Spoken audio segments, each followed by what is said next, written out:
In 1775, Arnold was a prosperous New Haven merchant with a painful family history. 3 of his 4 siblings had died before he was 13, and his father had become a drunk. 34 years old that year, he headed a Connecticut militia company, and when the news from Lexington and Concord arrived, he got a move on. Did he need powder before he could march off to join the fight? No problem. He forced the guardians of the local powder house to supply it. Did his men need shelter in Cambridge? No problem. Soon he had them sleeping in Thomas Oliver's Tory Row mansion. Was the rebel army desperate for artillery? No problem. Arnold talked Joseph Warren into sending him to Lake Champlain to lead an attack on Fort Ticonderoga, which had plenty. What about when he discovered that Ethan Allen and his Vermont irregulars, the Green Mountain Boys, had the same idea? Okay, that was a problem. Still, Arnold managed to team up with Allen long enough to help take Fort Ty, barely 3 weeks into the war.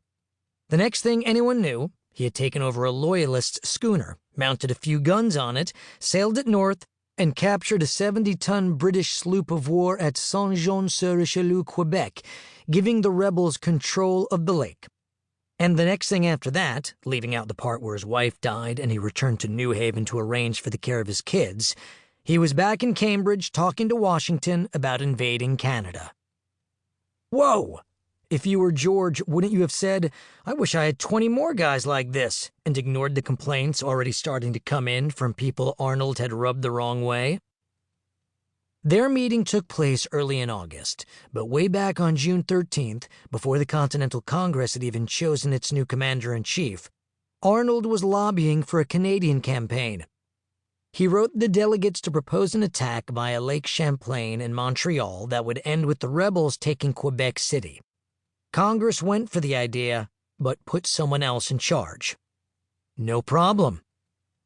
Why settle for just one Canadian invasion when you can have 2?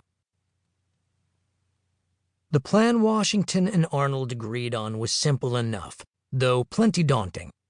Washington would detach 1,100 men, mostly volunteers, from the army besieging Boston.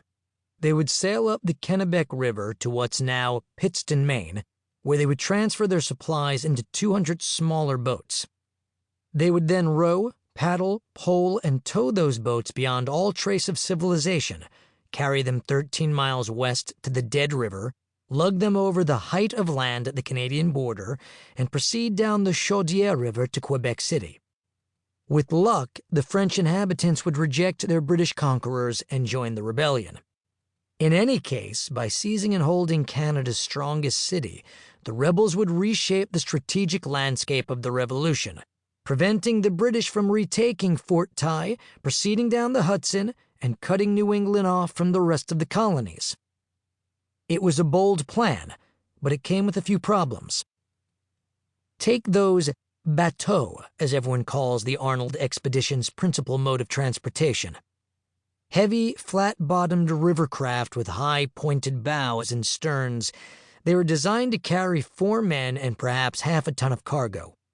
Reuben Colburn, whose boatyard was commissioned to build them, performed a small miracle by having all 200 bateaux ready before Arnold and his army arrived.